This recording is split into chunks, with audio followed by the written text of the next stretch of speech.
Welcome to Soft Feminine. It started on a Monday, the kind of Monday you wish you could skip entirely. I was just walking into school, backpack slung over one shoulder, headphones in, trying to ignore the chaos around the lockers, when Coach Simmons' booming voice cut through the hall. "Daniel." A word in my office. "Now."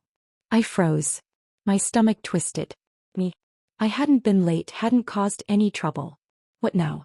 I followed him nervously, every step echoing against the linoleum floors. The office smelled faintly of old sweat and chalk dust. And then he smiled, a wide, mischievous grin that didn't reassure me at all. "You're going to join the cheer squad for a week." I blinked. "Excuse me."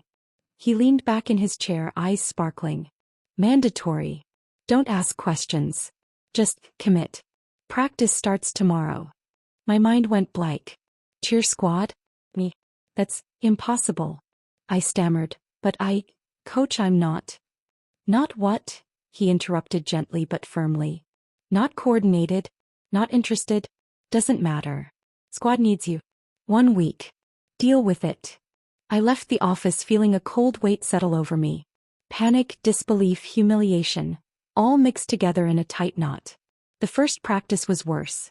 My uniform, a tiny skirt, a tight top that left me feeling ridiculously exposed, was waiting. I hesitated in the locker room, hands shaking, staring at my reflection. I couldn't believe it. My own reflection seemed unfamiliar. The body under the uniform didn't feel like mine.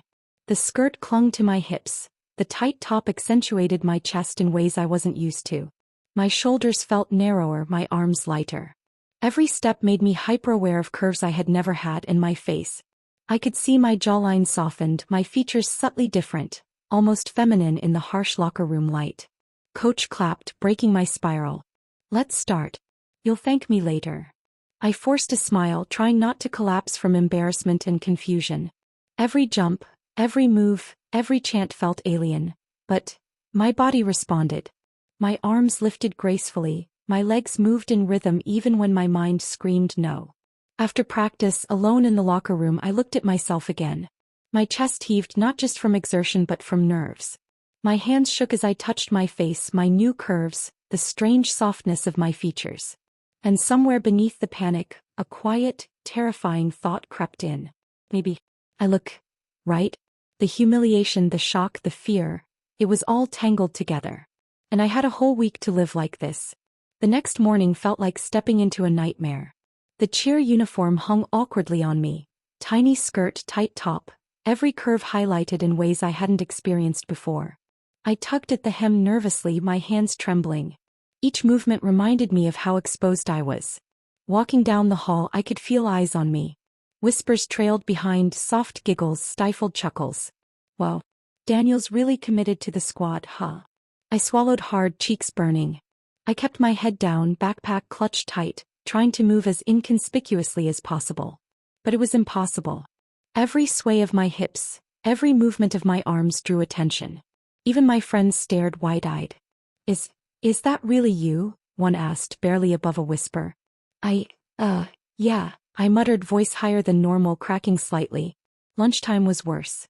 Sitting with my usual group of friends, I felt every stare from neighboring tables.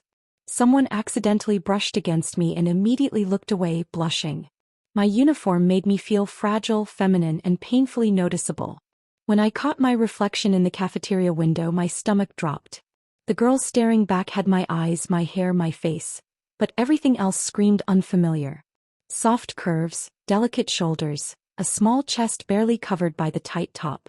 My reflection moved with a grace I didn't recognize. Every step amplified, every gesture scrutinized. Even teachers noticed. Mrs. Patel, my math teacher, raised an eyebrow during class. "Daniel, new look today?" Yeah, I mumbled, fumbling with my pen. By the end of the day, I felt like a walking exhibit. Every corridor, every glance, every whispered comment reminded me of how dramatically my world had shifted in just 1 week. Returning home, I slumped against the door, exhausted. My reflection in the hallway mirror startled me again. My face, my body, my very presence had changed.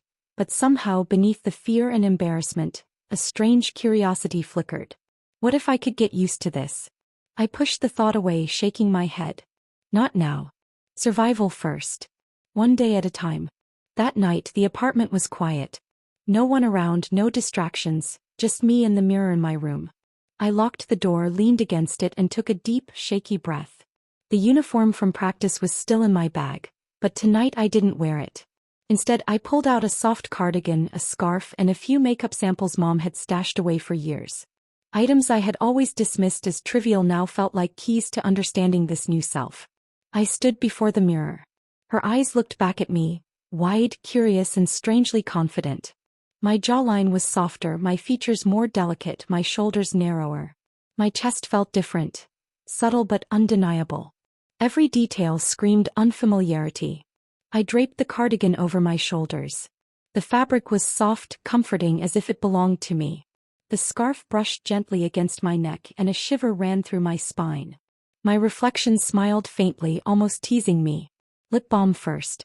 A single swipe across my lips and I couldn't help but notice how my reflection seemed softer, more alive. I tilted my head, practicing expressions, watching as the girl in the mirror responded with fluidity and grace I hadn't known I could possess. Then came posture and movement.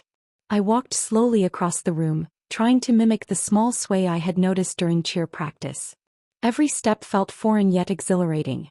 I moved my hands gently, testing gestures and fluidity, discovering how subtle shifts could change the entire presence I projected. My voice was next.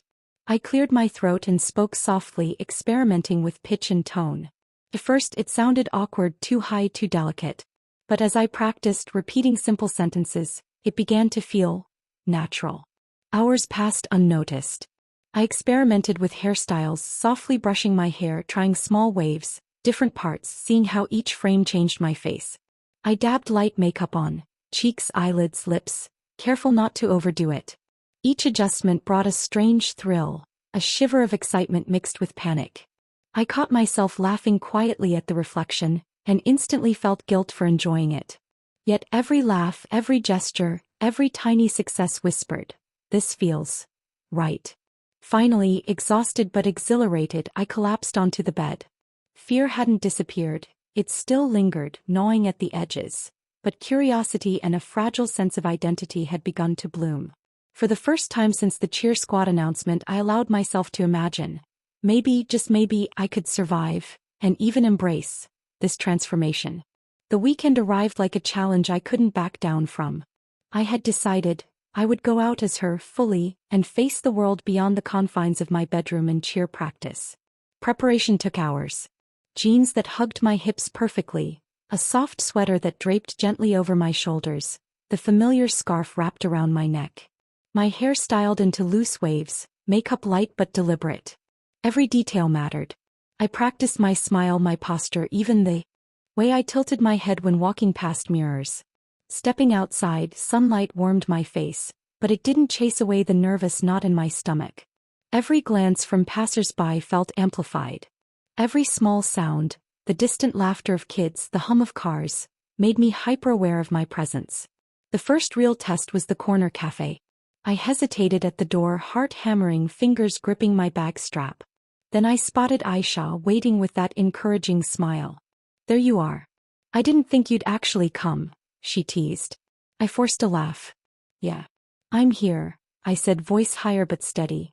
Inside, the warm aroma of coffee and baked goods enveloped me. I felt exposed yet alive. Conversations buzzed around me. I could feel eyes flitting in my direction. My fingers clutched the menu nervously, legs crossed carefully under the table. When the barista greeted me, I realized something. The world didn't reject me. The stranger behind the counter didn't flinch or whisper. My hands shook slightly as I accepted my coffee, but the fear that had gripped me for days didn't overwhelm me. Sitting with Aisha and her friends, I laughed. Real laugh. My voice trembled initially, but soon it felt natural. Gestures flowed, hands moved gracefully, my posture steady. Compliments came on my scarf, my hair, my smile. Each one sent a rush of warmth through me. Later, walking through the park, the sun's rays brushing against my skin, I caught my reflection in a shop window. The girl staring back was poised, confident, beautiful in a way that I had never allowed myself to feel. My hips swayed naturally, my hands rested lightly at my sides. Each step, each movement reinforced something I had feared to admit. I could exist as her and even enjoy it. By the time I returned home, my body felt lighter, my chest less tight. The fear hadn't vanished completely, but excitement and pride had taken root. I had survived the outside world, survived judgment, survived my own self-doubt. And I realized something vital. Fear could no longer dictate my every choice. Curiosity, confidence, and a fledgling sense of identity were slowly taking over. And for the first time I began to imagine that maybe, just maybe, I could truly embrace this version of myself. It happened on a Thursday, a day that began normally but quickly turned into chaos. I was walking to the gym, dressed in casual clothes that still hugged my new curves just enough, scarf loosely around my neck, hair styled naturally. Confidence had grown, but there was still a thread of anxiety beneath it. And then I saw him. Armin. My childhood friend. Someone who had known me since I could barely tie my shoes. His eyes widened the instant he saw me. Wait, is that Daniel? Panic hit me like a tidal wave. My chest tightened, my stomach flipped. Every instinct screamed to run, to hide, to melt into the background. But I couldn't. Not anymore. Yes, I whispered, my voice higher, lighter, feminine. It's me. He stepped closer, brows furrowed, confusion plain. I don't get it. What's going on? Are you? Before I could answer, whispers erupted around us. Passers-by slowed, eyes curious. Some pointed subtly, others whispered to friends. I felt exposed like a bug under a microscope. Armin's voice was tense, cautionary. You need to be careful. People, they're noticing. And your family, your friends, are they okay with this? I froze, heart hammering. One path beckoned me back to safety. Hide, reclaim my old life, pretend none of this had happened. The other path, terrifying, exhilarating, invited me to embrace her fully, risk judgment, exposure, even ridicule. Memories of the past week flashed through my mind. The private hours experimenting in my room, the small victories at practice, the first time I walked outside confidently as her, mom's approving glance that had lingered in my mind. I took a deep breath, straightened my shoulders and whispered, I can't go back. I have to be me. Armin's expression softened, a mixture of shock and hesitant understanding. Are you sure? I nodded. Yes. I need this. I need her. For the first time I felt liberation bloom inside me. The whispers, the stares, the judgment, they no longer held power over me. I lifted my chin, squared my shoulders and walked forward with deliberate confidence. Every step reinforced a truth I had struggled to accept. Fear could no longer control me. Curiosity, courage, and authenticity had become my guides. And stepping into her, fully, unapologetically, was the only way forward. That day I learned that the hardest choice often leads to the most profound freedom. And for the first time I truly believed I could be myself. Completely. Walking home that evening felt surreal. The air was crisp, carrying the faint scent of rain from earlier. Each step I took felt purposeful, deliberate, unlike the hesitant shuffles of days past. The knot of anxiety that had gripped me for a week had loosened, replaced with a quiet, steady confidence. At home Mom was waiting. Her expression was calm, warm, almost serene, as if she had known all along that this moment would come. Dinner's ready, she said softly, but her eyes told me she saw more than the meal. I could feel her pride, her quiet acknowledgement of who I had become. I smiled real and deep. I'm okay, I said, voice steady, higher than before but fully mine. Actually, more than okay. Mom nodded. Good. Because I want you to be you. Fully. Later that night, alone in my room, I sat before the mirror. Every feature, every curve, every subtle detail of my body and face now felt familiar. My hair fell in loose waves across my shoulders. My soft cardigan wrapped comfortably around me. The girl staring back was confident, poised, alive. I traced the line of my jaw, the curve of my hips, and finally whispered, I choose you. I choose me. The days that followed weren't perfect. Some glances were judgmental. Some classmates whispered behind hands or glanced too long. But each small victory, smiles from strangers, compliments from friends, nods from teachers, reinforced something vital. I could exist fully as her and the world would adjust. Cheer practice became easier. My movements flowed naturally. My voice settled into a rhythm that felt right. Even in public, walking through crowded halls or sitting in class, I no longer flinched at attention. I owned it. Alone with the mirror, I realized a truth I had resisted for days. I hadn't lost myself in this transformation. I had discovered a side of me I had never dared to meet, a version I was brave enough to embrace. And it felt incredible. Pure, exhilarating, liberating. For the first time, I didn't just survive as her. I thrived. Looking back, I finally understand something I couldn't in those first terrifying moments. Transformation isn't just about how you look. It's about courage. It's about stepping into the unknown, even when every instinct screams to hide. It's about facing fear, curiosity, embarrassment, and excitement all at once, and letting yourself exist fully in a way the world might not expect. I still remember the first time I walked down the hall in that cheer uniform, heart pounding, hands trembling, and someone smiled at me without judgment. I remember the private hours spent experimenting with makeup, hair, voice, posture, discovering that the girl staring back in the mirror wasn't just a reflection, she was real. She was me. If you're watching this and feel trapped in a role or identity that doesn't feel like yours, know this. Authenticity is terrifying. It can shake the foundations of your life. But it's also the path to freedom. Sometimes the mirror shows a stranger at first. But with patience, courage, and curiosity, that stranger can become the truest version of yourself. And when that happens, when you finally embrace who you are, everything else falls into place. Because being brave enough to be yourself isn't just transformation. It's liberation.